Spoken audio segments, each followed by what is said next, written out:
Sous Bopal, sociologue haïtien Ilionor Louis qui participait dans la recherche là déclaré relogement sinistré qui était dans différents gros camps dans la capitale la gouvernement Mateli Lamotte l'a dit li réalisé dans cadre projet C6 là c'est un bluff. D'après lui, démarche ça fait partie salire les nettoyage social, autorité yo fait les yo déplacer moun qui dans camp qui était sous yo. Puis loin, sociologue l'a souligné, c'est absence l'état qui fait ONG yo puissant en pile concernant pays ya. Professeur Ilionor Louis a apporté plus d'explications.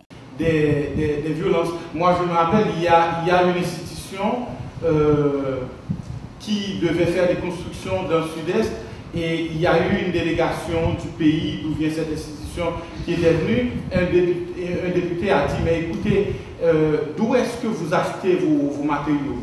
Et là, le représentant a dit, on les commande du Canada.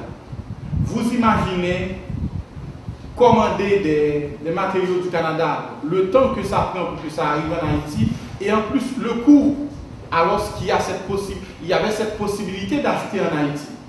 Mais la personne avait fait le choix d'acheter tout simplement au Canada, donc ça a pris du temps, ça a coûté beaucoup plus cher, etc. etc. Et on ne sait même pas pourquoi. Alors qu'au niveau de l'État, on ne pouvait même pas réagir.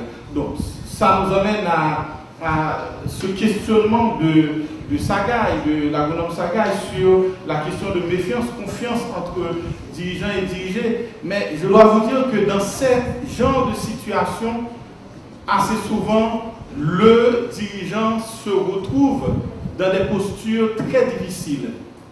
Parce que après le séisme, où l'État ne peut rien, véritablement, moi je dois vous dire que en tant que délégué départemental, je n'avais même pas une gourde en main pour intervenir. Pas une gourde.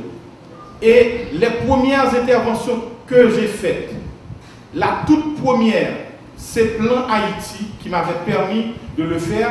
Et là, Plan ne pouvait même pas acheter 10 petits sacs de riz. Alors que dans la soirée, il fallait donner à manger aux gens qui laissaient tout dans leur maison, etc., qui avaient peur des maisons, etc., etc. Et par crainte de tsunami, on a déplacé tout le monde vers un seul endroit. Donc là, c'était très difficile. Et une appréhension encore du professeur Toussaint, est-ce qu'il n'y a pas eu une ONG qui a réussi? C'est vrai et c'est honnête de poser cette question. Parce que tout ce qu'on a dit ici, c'est que les ONG sont venues et ont créé